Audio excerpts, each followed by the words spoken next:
Real treat for you hardcore fans now. Part 2. Late on a Monday evening. Few people telling me in emails that I'm a Usyk fanboy and blah, blah, blah. I shouldn't do any more Usyk videos and whatnot. Well, listen, it's my channel, so I'll do as many as I want. Pop, pop, bang. Here's Julian. Yeah, go on. You were saying, Julian. How you doing, mate? Yeah. Where did we finish off? I mean, we would. It's 26 next week, Dubois. It's 26, and I'll always talk about certain fighters being ready, but you're ready when you're ready, aren't you? Tyson was ready at 2021. So was Patterson. Some fighters aren't ready until they're later in their careers. You're ready when you're ready. Some fighters will never be ready, but I just think you got to look after a guy like Daniel Dubois. I mean this in such a. I have to be very careful how I say this, but he's a simple lad, isn't he? And I don't mean he's simply stupid. He's certainly not stupid. I mean he's a simple boy. He's probably not very mature for someone his age. Maybe he's a few years, less mature for his age than other people who are 26 going on 46. And you have to be careful with a guy like that. You have to be really careful how you develop him, how you match him. And some people need protecting. And then when they are ready, he'll have his night. When it all comes together, maybe, this is not my opinion, but this is how generally it works. Sometimes it all comes together, doesn't it? But you put in the guy realistically. So who's the best win of Daniel Dubois' career? Realistically, who do you think is his best win? Nathan Gorman for me. So there you go. You just answered the question, right? 5 years ago, that won it. So you've gone from Nathan Gorman to Alexander Usyk.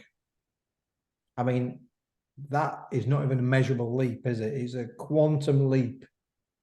And you've got the kid. You've gone from Nathan Gorman to Alexander Usyk. I mean, is that really wise matchmaking? Is that really looking after?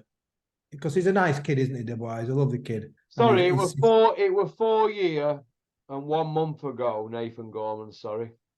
Yeah, I remember it because I was there, mate. And you've gone from that much of a jump, because all the other guys have been a bit of a joke, let's be honest. It's not how you develop a fighter. You develop him by get him out 20, 30, 40 times. He's ready when he's ready. That lad would never be ready for Usyk, but he looked very poorly equipped for me. People are just going to continually debate the punch. But if I'll repeat the same point, Russell, look at the fight as a whole. And that was a very, very one-sided fight. Well, he'll be known as the guy who had, his moniker will be, and this is how crazy boxing is, the guy who beat Usyk but didn't get the belt. That's what they're trying to push it as now, the folklore, isn't it? But this is what happens, the folklore. I mean, the amount of times I've spoke to people about Frank Bruno, Mike Tyson, and say, yeah, but Bruno had him in the first round, didn't he? And I'm just I don't know what to say to them, really. And it does become folklore, doesn't it? It's just a nonsense, like I mentioned in part 1, the Henry Cooper, torn glove, Ali torn glove. Every time that story gets told, they add a minute onto the interval, and this is just what happens, and it's not actually what happened. And how many times have you heard me when I come on your show? I always talk about history revisionists, and this is what they're doing. They're revising and they're reinventing history. It was a low blow. The referee called it as a low blow. Another referee on another night might have called that a legal blow. And then if that had been a different referee on a different night, the referee would have started a count. And Usyk would have got up from that count. Yeah. Who knows what would have happened? But the referee called what he saw. We're all experts and we're all wise, aren't we? Because we're not stood in the middle of the ring and we don't have to make a split-second decision based on what we think we saw. It's all right watching 1,000 replays and becoming a bloody expert on YouTube. Doesn't mean anything. What about if they forget this rematch, or if they don't get this rematch with Usyk? And I don't think they've got a chance, because do you think the IBF are going to let this happen? The only way they can do it is if they fragment the belts, isn't it? Which might happen, unfortunately. They might put some pressure on him because, like, as I've said to you, there's only us boxing fans who want one champion. It's in boxing's best interest to split the belts up. And, you know, do I want to see Usyk against Hrgovic? Not really, but I'd rather see that than nothing. And I'd rather see Usyk against Hrgovic than Tyson Fury against Ngannou, you know. But it's just, we're getting further and further away, aren't we, from what we want. But what about Bricktop if they get this WBA right rematch on, with him, and Usyk's going to turn around and say, "Well, we're not having it," so they say we'll strip you, right? So let's say they strip him. Does that mean that Warren's still got a foothold in division with WBA as well as WBC? Is that what Warren's after now? Of course, that's what Frank Warren's after. That's part of his strategy. I mean, even moving Danny Dubois into that situation to fight Trevor Bryant, Judy Bryant, he knew he'd got a very, very beatable pro champion over there, didn't he? And he's thinking, it's a game of chess, isn't it? You get your pawns out there. You take as many high scoring, you know, you take away your castle, your rook, your knight, etc. You try and do the damage with your pawns, and then you end up with you're in a prime position. You got checkmate. And this is good strategy from Frank Warren, but the only thing is the likes of yourself and myself and people who watch your show, we're all a little bit cynical with boxing now because we can actually see what's going on. There's no conspiracy theory. We can see what's going on. Frank Warren does not want a unified heavyweight champion of the world. One reason he doesn't want it is because, as we've said, he's coming up towards the end of the contract with Tyson, isn't he? Yeah. Tyson unifies, has all the belts, drops Frank Warren. What's Frank got? Yeah, he's got nothing, has he? Joe Joyce is 38 in a couple of weeks, right? And he's going to fight Zhang. If that goes pear-shaped for Joe, why don't they just wait for Joe Joyce and try and correct that one?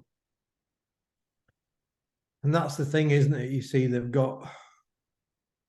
See, he's knocking on now, Joe, isn't he? Yeah, but like Saturday night, that was easy for Frank, wasn't it? We pushed the mandate, we postponed the unification. I don't have to put any money up. It's not my show. It's not my promotion.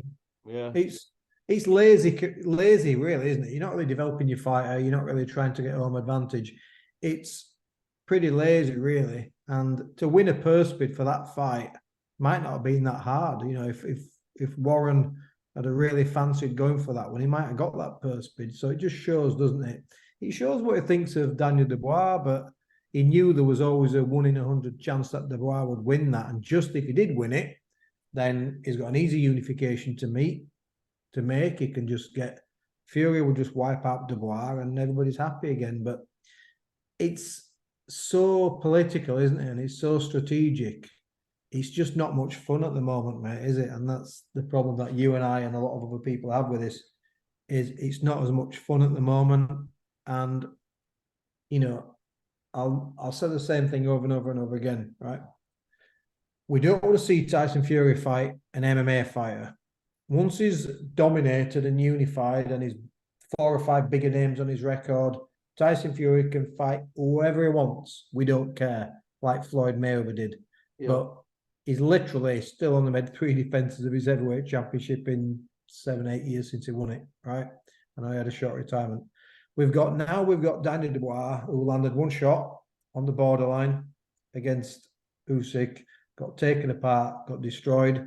We've got Joe Joyce, who they've kept on ice for that long, even though Zhang's no spring chicken himself and he's older than Joe Joyce. We've got Joe Joyce, who's just been beat up, and they're chucking him in a rematch again with Zhang. So what happens if Zhang tops him again? Is he done? Well, he will be at 38-year-old. Yeah, sure, he's done. He's absolutely just finished. Forget about it. Let me just get this point across to people on here. Joe Joyce, right, and that includes you, Bricktop, and your son, Fat Francis Warren, the housewife's favourite, right? Joe Joyce is not 35. People keep going on about his age, and it spreads through the media. He's 38 on September the 19th. Pop, pop, bang. 38 next month. God, Muhammad Ali was 38 when he When he fought fought Larry Holmes. fought Holmes and Berbick, wasn't he? He was like he was almost in a wheelchair. It was that bad. I know fighters are extending their careers a bit longer today, but he's he's an old man in boxing terms, isn't he? Joe Joyce. He's an old man in boxing terms, and any opportunity that he would have or should have had was 2 years ago. And I mean, you won't be. You look back if you're Joe Joyce and you look back on your career in 15 years' time, you won't be happy, would you? You'd wish you'd made some different decisions with your management and promoters, wouldn't you? Oh, They should have screamed and shouted for Joe Joyce's shot. Well, all them people around Joe Joyce, whoever they were making the decisions, whether it's Sam Jones, Adam Morley, or whoever, all they had to do was get a solicitor, fire the letter off to the WBO. A bit like Dylan White suing WBC, but it wasn't logged at any courts in the USA or anything, or on their website. Nothing was. It was just was suing. A bit like Conor Benn's legal action and his 270-page dossier. Where is it, Conor? Where's your dossier? I can't help myself, Russell. I know we're talking about the heavyweights tonight, but I just wanted to mention Conor Benn. I can't help myself. When's Conor Benn fighting next? Because we heard he was fighting in September, and I just wondered if you'd got your ticket yet. No, I can't go to USA, but September 23rd, according to Eddie Hills, the Iceman. What, in less than 4 weeks? Yeah. 26 days away. 19 days away from fight week. Okay. You couldn't make that up, could you? It's a comedy, isn't it? He was fighting in March, then he was fighting June the 3rd, pushed it back to June the 17th, then it was September 23rd. When you're fighting, Conor, we want to know when you're fighting, and if you're not fighting September the 23rd, we want to know why. Yeah, it's craziness, isn't it? I don't know if this is true, but apparently Derek Chisora was supposed to have turned around and said that their lot are not going to get a decision over there in Poland. They played the race card, apparently. I've not heard anything I've about not heard that, but people keep emailing me saying Derek Chisora played race card, but I haven't heard it. I've not seen anything. So, well, it could be fake news. People are trying to get me to say something on my channel because that happens all the time. But it'd be interesting to see if that has been said, wouldn't it? Yeah, I've not heard a thing. The only thing I did see was Chisora was making a bit of a slant on Eddie, wasn't he? There was something popped up on IFL, and he looked a bit worse for worded, Derek. He looked like he'd either had a few drinks or he has really taken too many punches, which we probably know he has, but he didn't sound very coherent, and the things he was saying about Eddie were not. We might like a little dig at Eddie ourselves now and again, but some of the stuff he was saying, I'm like, I'm not sure about Derek. He might not want to say that. Well, I don't know, but if he has said that, you don't know with Derek. He's a bit jokey, isn't he? And I think he's tongue in cheek, actually. Yeah, tongue in cheek, isn't he, Derek? Yeah.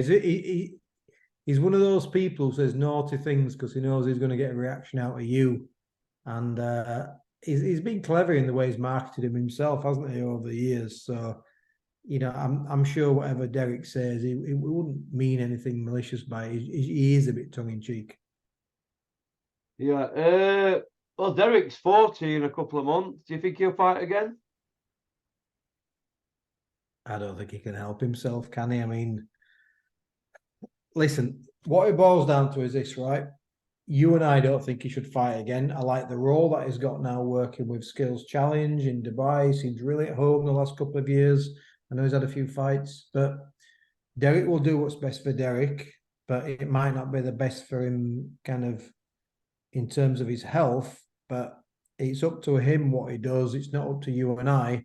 But what I will say is because they continually flog Derek Chisora and squeeze as much out of Derek Chisora's career as they can, if he does end up in 5-10 years' time in not a great place, you won't have blood on your hands, and I won't have blood on your hands. And other people who are saying we'd like Derek Chisora to bow out of boxing, I won't have blood on the hands. But the promoters will, the trainers will, the managers will. It becomes really unsavory, doesn't it? I mean, Dr. Ferdy Pacheco did the right thing with Ali, didn't he? He got to a stage with Ali and he goes, I'm out, I'm done. I'm done. But it's like Riddick Bowe when Riddick Bowe went to Thailand and some Thai boxer was kicking the crap out of his legs and he was an ancient, shot to bits, brain damaged at the time he was having that Thai boxing fight. You'll always get leeches around them, won't you? So every time Derek Chisora fights, there'll always be someone who's willing to take a manager's cut, a trainer's cut, a conditioner's cut. There's always someone who'll make money off of Chisora. The very few people turn around to boxers and say, it's your time, mate. You're done, mate. It's time to finish. And if you decide to carry on, I won't be part of it. Because people in this sport will sell their mother, mate, for a 10% cut. Oh, God. So getting back to Daniel Dubois, do you think that basically his dad's out in his depth and they've been swimming with sharks and was taking bad advice on board? Yeah, the parent thing's an interesting one because I've obviously trained fighters over the years, amateurs and pros, whose parents get a real active role in what's happening with their kids' careers, and it's quite unhealthy. You know, it is quite unhealthy. And one of the things I never used to like and I used to discourage, and sometimes we won't allow parents in, but sometimes you're in situations where you get compromised a little bit. But when people are sparring, for example, you know, I've had fighters who have sparred and the parents have got so animate and so involved when the sons are getting hit or getting under a little bit of pressure. I'd say, look, you need to leave the room. You really shouldn't be here. Because parents, we love our children, but often what happens is, and you see this with football, don't you? You get a talented footballer who's 10, 11 years old, and suddenly the dad is an expert on football. He's telling the coaches what should happen and what shouldn't happen. And then before you know it, he's on the coaching staff and it becomes unbearable. So parents, there's always an exception to the rule, but parents being around talented children is just, it's a nightmare for any coach. It's a nightmare. Yeah, it is. Awful. Did you get to see Nazim Ahmed's son make his debut? I saw the highlights. I saw the whole thing because it popped up on wherever it was on some thing on YouTube. Yeah. So I saw it, and there's two observations I'm going to make. Okay. The first observation is it's hard to get an opponent for someone who's having his pro debut who's got no amateur experience. But when I saw, you know, Hamed's opponent, he was like some kid, wasn't he? He was like 17 years old or something. When I saw his opponent, and you see physically how he's like underdeveloped and he really didn't have a clue, it made me quite sad because when I went with Max over to Australia, I saw a level of professional boxing that even I didn't know existed. It was really worrying. It was like awful. We talk about the British Boxing Board of Control, but there were fighters on the bill that I saw that would not have been licensed by the Boxing Board of Control. It was really, really worrying. And people will argue that Max will be one of them, but it was really, really worrying. Now, this is where these kids come from. You get these kids who come from these obscure countries. So the first thing I'm going to say is you can't expect Naz's son to have a difficult debut, but by anybody's standards, that was a young kid who probably shouldn't have been anywhere near. 17-year-old he was. Yeah. Whereas Nazim's son, and I'll get on to my second point in a minute, Nazim's son, whether he's had an amateur fight or not, he will have had the best of everything in his training camp. He's been years, hasn't he? He's been years learning to box. Yeah. They've put him in when they're absolutely certain that he's right. But the second observation I'm going to make, just on a minute and a half, he hasn't got his dad's power. Yeah. He's got a bit of speed. He's got a little bit of flair. He's got a little bit of theatrical movement. He hasn't got his dad's power. I thought Very he was good. like a limbo dancer, to be honest. He reminded me of some of them episodes that you see at Ingle Gym back in the day. And very, yeah, and that's been The Ingle style. found out a long, long time ago, that hasn't it? But he's got plenty of time to grow as Adam Hamed. It'll take time, but you know, he's doing the hardest of sports, but very few people had his dad's power. And what always frustrates me, it's not a DNA thing, but it's like Campbell Hatton is exactly the same. It's one thing, you work with what you've got, but what you don't work with is what you don't have. And I worry that Adam Hamed's going to try and emulate his dad with the hands down and the low shots, but he's not got his dad's payoff, because his dad's punch got him out of jail on so many times when his technique let him badly down, didn't it? You know, he got dropped so many times. There'd be times he'd have really, really tough nights, but Naz's power got him out of jail. So if you've got that unbelievable power that Nazim Hamed has, you're always going to get yourself out of jail. But if he's getting the bad habits that his dad has, and he hasn't got his dad's power, it's going to be a real tough career for him, because he's going to get clipped and clipped and clipped and clipped. And he ain't going to get out of jail because he doesn't have his dad's single shot brutal power. And it's the same with Campbell Hatton. Campbell Hatton has become this marauding volume puncher. He's kind of caught between his Uncle Matthew and his dad's style. And he's clearly not a puncher, isn't Campbell? And it's the wrong thing to do, is to just try and emulate your father's style. You got to work with what you've got. You got to work with what you've got. Yeah. And this is, again, we talk about dads being in the gym, and dads being really heavily influenced in their sons' careers. But don't try and put your style onto your son or your fighter. You got to be able to teach some different styles in boxing. It's untrue. And I think that's something I always noticed about Ricky Hatton, was every Ricky Hatton fighter fought like Ricky Hatton, and it hasn't done that much for him, has it? A bit like Adam Booth, innit? All his fighters, Groves, Davy Day, I mean, even Spencer Fearon, they all emulated that Davy Day style. But I heard Spencer Fearon were a decent pressure fighter, but they had him fighting like, that Davy Day style, that crouching, counter punching, carry on. No good, is it? That stick out, that long left jab, touch, and pop, throw that long right hand and turn it over at the end. And it's not the right thing to do. You got to go with people's natural style and natural genetics, teach them the things that they don't do well, but don't try and change someone too much, or don't try and put yourself, impress yourself onto people too much. And that's one of the dangers with dads, and one of the dangers with ex-world champion fighters who become coaches, is to try to make everybody the same as them. And it's like, the Ingles have been very successful, as you've said, but again, it was Bomber Graham's style, which really wasn't an Ingles style. It was the Bomber Graham style. Glenn Rhodes said it in an interview on my channel, on Boxing Royalty, on my channel. If you go to Boxing Royalty, Glenn Rhodes thing, he says it was the Bomber Graham style. He brought it over here in the late 70s from Radford, from Nottingham. It's not the Ingle style. So Flex, stop running around saying it's the Ingle style, and stop running around saying it wasn't a low blow. Just because you're working with Bricktop, you licker. Right, And what I'll also say, because when we talk about styles and things, that's my thing. That's what I love talking about. What I'll also say about Bomber Graham was, amazing reflexes, but it goes back to what I said about Naz. So whilst Bomber could punch a little bit, Bomber wasn't a massive puncher, and his style ultimately got found out at the highest level, didn't it? Sambo Kalambe obviously did a number on him. Charlie Brewer. Exactly. Julian Jackson. It didn't, the chin in the air, it works for so long. You got to have a get out of jail card, or you got to have a different, a plan B. But if that's all you can do, yeah, he won a hell of a lot, but it also cost him a hell of a lot as well. And it didn't really carry itself to that elite level, did it?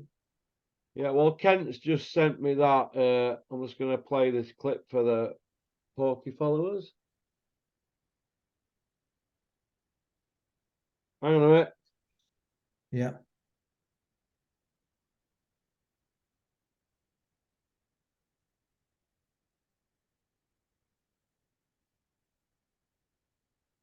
So Derek Chisora says it's a black man fighting in a white country with white judges and a white referee. What do you expect? Why Derek could say that, I don't know. But if Carl Froch said that, right, there would be hell on, wouldn't there?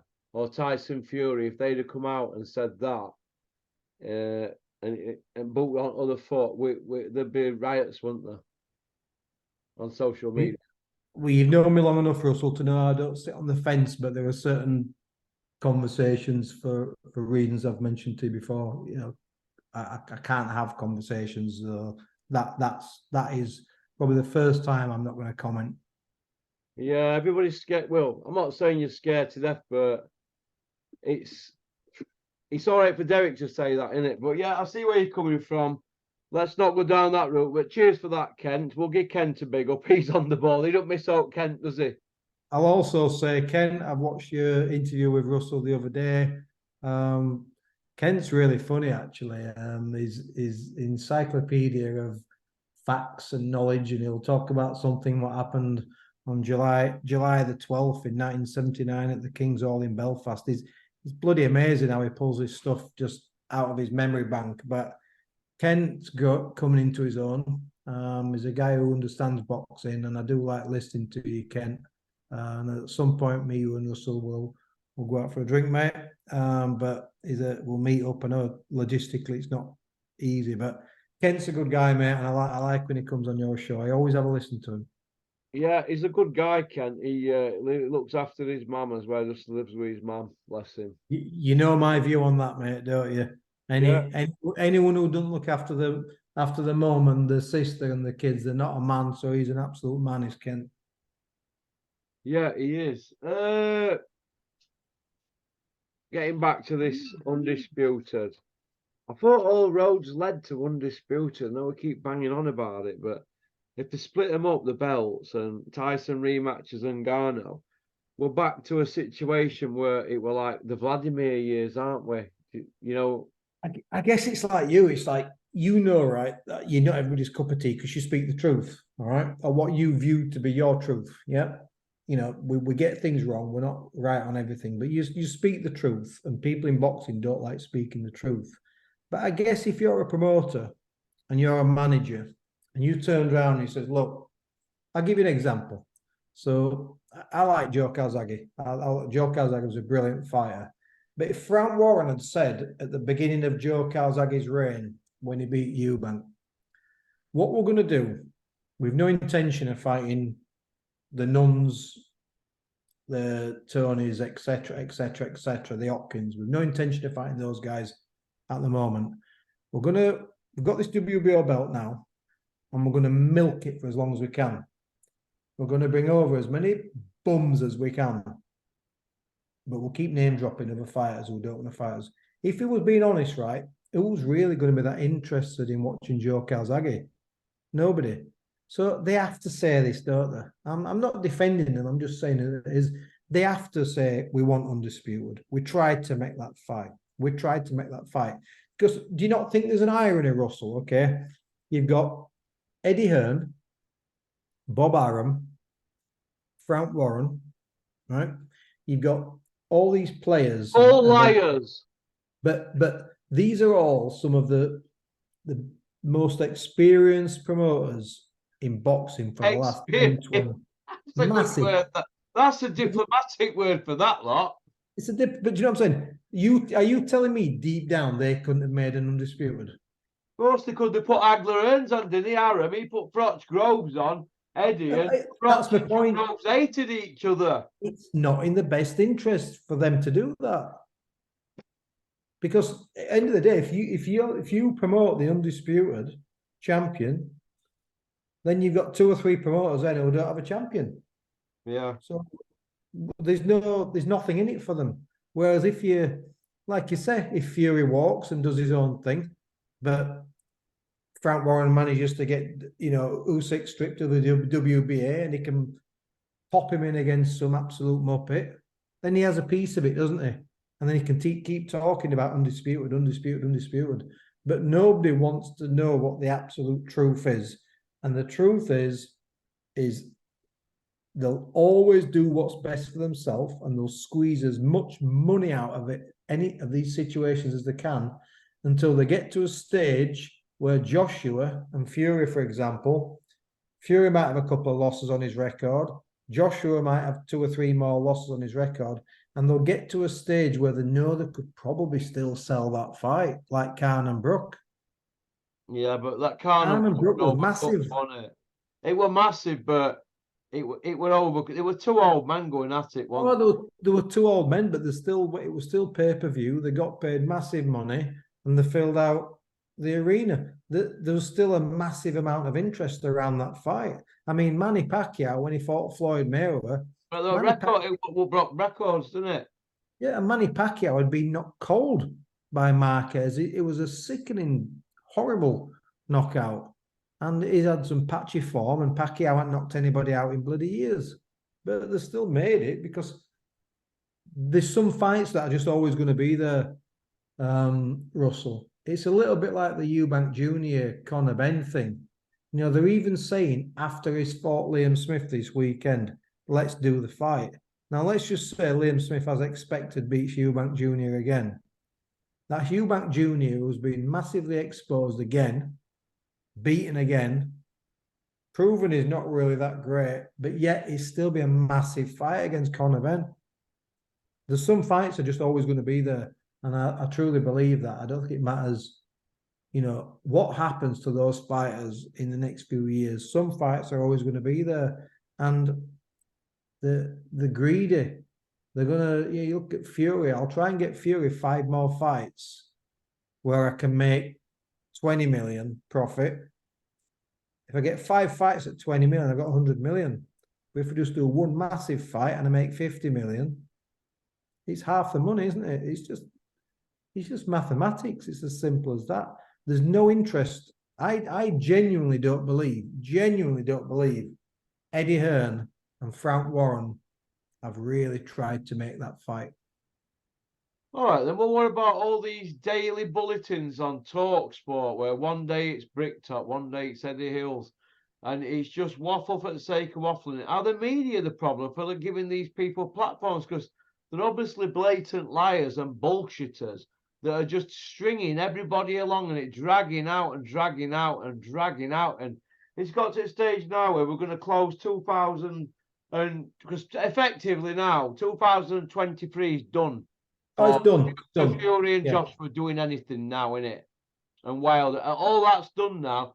We're all that big chat this time last year, what same as year before, and it's just getting further and further away. And now we've got people like the Gad saying, well, if it doesn't happen for end of 2024, I think we need to knock it on head. But he was saying that at end of 2021. Well, I like Steve Bunce, what Bunce is saying about that fight. Whenever Bunce gets asked about it now, and this is 2 or 3 times he's said this, I'm not interested. Buncey just knows now. He's got to the stage he's actually not that bothered about if he gets access or he doesn't. Steve Bunce is like, no interest in that fight. It's not going to happen. Load of rubbish. Sick of hearing about it. Sick of talking about it. But I think if people really just say that, you know what? Just black it out. Black it out and don't talk about it. You know, Frank, you can come on and we'll talk about Dubois. You can come on and we'll talk about Mosa Toumai. But I don't want to hear the word Usyk. We tried to make the fight because it's boring. It's boring. But the media love it, mate, because it still gets views. People believe it, you know. People believe it's still going to happen. Yeah. You and I know that belt's going to get split, don't you? We know the belt's going to get split. I can see WBA say, I can see Usyk saying we're not rematching him, at WBA saying, right, we're stripping you. And so Daniel Dubois and the next in line fighting for the belt. That's what I can see happening. Yeah, there's something, isn't there? Because you said it in a video you did the other day. You said we are further away now than we've ever been. All right, I'll give you a few questions now, and I want you to give me straight answers to them, and we'll get through these 5 questions in the last 5 minutes, right? Does John Charles do the next camp for Dubois' fight, whoever he fights, yes or no? Yes. Yes? All right. Beefy against Eubank 2, who wins? Smith will beat him. I don't think he'll beat him as early this time. I think it might be a longer, more competitive fight, but I think Beefy beats him. White Rhino against It's Big Freeze. Clark will beat him on points in a messy 10-rounder. I like your answer there, diplomatic Clark. Canelo against Charlo. I think Charlo, with activity, would have give Canelo fits, but I think he's been too inactive. And a bit like Billy Joe Saunders, you're getting against a guy like that. If you don't have activity, you're going to tire. So I think Canelo will wear him down the stretch and probably points. Yeah? Yeah. John Ryder against Golovkin, because he's calling him out today, Golovkin. You know what? I mean, the logic would say Golovkin, but he's definitely ready for the taking, isn't he? And Ryder, being a pressure fighter, being physically very, very strong, Ryder would be in with a good shot of beating Golovkin, I think, at this stage. Oh, interesting. Fury versus Usyk showdown is still the plan for early 2024, says Bricktop. Just come out bulletin. What do you think to that one? Knackers. Yeah. There. He's knackers. I think that I don't even. I used to think that Wilder was going to fight Joshua, but I don't even know if I believe that one anymore. That was the one fight I thought would happen, and I don't even know if that's the truth anymore. I don't know. Don Charles has just come out 32 minutes ago and says the punch on Usyk from my fighter Daniel Dubois was a long way from the balls. Well, you don't have to be on the balls for it to be a foul, does it? It can be a butt back on bladder. An illegal punch is a punch to the back of the head, for example, yeah? Doesn't matter if it's the top of the back of the head, the middle of the back of the head, or the lower back of the head. That's an illegal punch. Anywhere in the region of the back of the head is an illegal shot. So anywhere below, I don't keep saying this, anywhere below the belt line is illegal. It doesn't matter if it was in the bollocks or if it was in the bladder. It doesn't matter. It was in an illegal position where the punch landed. Who cares if it was his balls or not? Usyk's advisor says if the Fury unification is not done for February 2024, which is 6 months away, half a year, by the way, it's Ergovic next after Christmas. So it's Ergovic in Feb, not Fury. But a Fury fight supersedes Ergovic fight. So he's obviously been talking to Calla and Eddie. But Bricktop's got other ideas, splitting belts up. But Fury's not coming out saying, don't split the belts up, Bricktop.